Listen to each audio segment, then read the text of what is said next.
Welcome to my YouTube channel. मेरा नाम राजीव बैनर्जी है, senior business associate Isanpur branch Ahmedabad division LIC of India. दोस्तों, आज एक नए टॉपिक के साथ आपके सामने रूबरू हो रहा हूँ। Back to basic. Back to basic में मैं बात करूँगा नीड्स एंड वांट्स के ऊपर, इंसान की ज़रूरत और उसकी इच्छाएं के ऊपर। इसके ऊपर बात करने से पहले जो अभी हम लोग फेस कर रहे हैं कोविड-19 का पेंडेमिक, जो पूरी दुनिया को बंद कर चुका है, इकोनॉमिक एक्टिविटी बंद हो गई है। जब ऐसी बड़ी क्राइसिस आती है तो दोस्तों फ्यूचर बहुत अनसर्टेन होता है।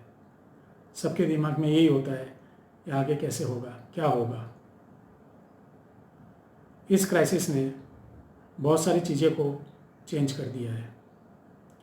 फॉर एग्ज़ाम्पल, इक्विटी मार्केट को चेंज कर दिया है। जिस तरह हम पहले इक्विटी मार्केट को देखते थे, जिस तरह म्यूचुअल फंड में हम पहले रिटर्न सोचते थे, शायद आज वो पॉसिबल नहीं है। डेट मार्केट भी रिसेंटली बहुत अलग तरीके से बिहेव कर रहा है। उसमें जो इंटरेस्ट रेट्स बहुत कम हो रहे हैं, बॉन्ड मार्केट में भी प्रॉब्लम्स आ रहे हैं, रियल एस्टेट में भी रिटर्न्स कम हो रहे हैं। तो दोस्तों, जब ऐसा क्राइसिस आता है तो बहुत सारी चीज़ें चेंज हो जाती है। तो आज एक इंसान के ज़रूरत और इच्छाएं जो होती है, उसमें जो प्रायोरिटीज़ चेंज हुई है, उसके बारे में बात करूँगा। इंसान की जो फाइनेंशियल ज़रूरत होती है और इंसान को जो इच्छाएं होती है फाइनेंशियली, ये दोनों अलग चीज़ें हैं। प्रायर टू कोविड-19 इंसान अपने इच्छाओं के लिए बहुत ज़्यादा काम कर रहा था। जब कोई क्राइसिस आता है तो उसकी जो बेसिक इंस्टिंक्ट होती है सर्वाइवल की, इंसान की, वो एक्टिवेट हो जाती है और वो अपने नीड्स पे आ जाता है, अपनी ज़रूरत पे आ जाता है कि मेरे को मिनिमम किस चीज़ की ज़रूरत है, इतना तो होना ही चाहिए। तो कोविड-19 के पहले इंसान अपने इच्छाओं के लिए काम कर रहा था और कोविड-19 के बाद वो अपने ज़रूरत के लिए काम करेगा। पहले अपने ज़रूरत को पूरा करेगा, फिर अपने इच्छाओं पे जाएगा। एक बहुत बेसिक चेंज आया है। इस क्राइसिस ने हमको समझा दिया है कि नथिंग इज सर्टेन। दोस्तों, एक इंसान का बेसिक फाइनेंशियल नीड्स क्या क्या होते हैं, उसके बारे में आज बात करूँगा। दोस्तों, सबसे पहले किसी भी फैमिली के लिए सबसे बेसिक फाइनेंशियल नीड जो है वो है इमरजेंसी फंड। अभी हमारा 40 दिन के लॉकडाउन में ये सभी ने अनुभव किया। एज पर फाइनेंशियल जो रिसर्च है उसमें ऐसा बोलते हैं कि हर फैमिली में मिनिमम 6 मंथ का इमरजेंसी फंड होना चाहिए। और ऐसे जब क्राइसिस आते हैं, इतने बड़े क्राइसिस आते हैं, तो ये नियम भी चेंज हो जाते हैं। अभी जो नया नियम है वो मिनिमम 9 मंथ्स का आपके पास इमरजेंसी फंड होना चाहिए। वो पहला बेसिक फाइनेंशियल नीड है इंसान का।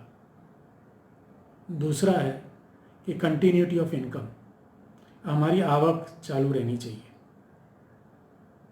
ये उसकी नेक्स्ट बेसिक फाइनेंशियल नीड है। उसको प्रोटेक्ट करने की जवाबदारी हर इंडिविजुअल की है और वो इंश्योरेंस से हो सकता है। तीसरा जो बेसिक नीड है, चाइल्ड का हायर एजुकेशन का फंड इकट्ठा करना, वो एक बेसिक नीड है। बच्चों का मैरिज का फंड इकट्ठा करना, वो एक बेसिक नीड है। रिटायरमेंट में रेगुलर इनकम आना,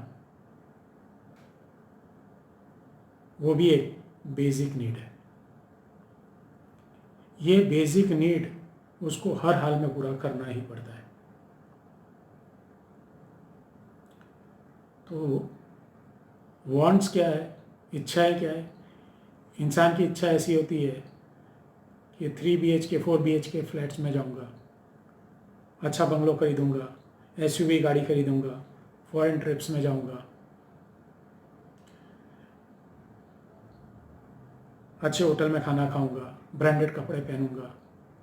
ये इसकी इच्छाएं हैं, वांट्स है, जो अभी तक प्रायोरिटी में थे, और आफ्टर क्राइसिस ये चेंज हो गए। अभी जो बेसिक इंस्टिंक्ट होती है इंसान की सर्वाइवल की, वो एक्टिवेट हुआ है, और अब ये सोचने के लिए मजबूर है सभी कि हमारे बेसिक नीड्स क्या है। उसको प्रोटेक्ट करना बहुत ज़रूरी है, और इसके लिए आपको एक छोटा सा एक्सरसाइज करना पड़ेगा। आपको ये कुछ 30 मिनट्स का एक्सरसाइज है, जिसके अंदर आपको ये कैलकुलेट करना पड़ेगा कि मेरा 9 मंथ्स का एक्सपेंसेस कितना है, क्या उतना लिक्विड कैश मेरे पास है। आपको ये कैलकुलेट करना पड़ेगा कि आपके कंटिन्यूटी ऑफ इनकम के लिए आपका कितना इंश्योरेंस होना चाहिए। कैलकुलेट करना पड़ेगा कि बच्चे के हायर एजुकेशन के लिए कितने पैसे की ज़रूरत होगी, बच्चों के मैरिज के लिए कितने पैसे की ज़रूरत होगी, और आपके रिटायरमेंट में कंटिन्यूस इनकम के लिए आपको कितना लाइफ फंड की ज़रूरत होगी। जब इस सब का टोटल करोगे तो आपका बेसिक फाइनेंशियल नीड मालूम चलेगा, और इस नीड को प्रोटेक्ट करने का काम आपको करना पड़ेगा। इसलिए आपको पहले तो आपको ये समझना पड़ेगा, कैलकुलेट करना पड़ेगा, एक्शन प्लान बनाना पड़ेगा, और किसी अच्छे फाइनेंशियल प्लानर के साथ बैठ के आपको इसको एक्शन में लाना पड़ेगा। तब जाके आपका बेसिक नीड प्रोटेक्टेड हो जाएगा।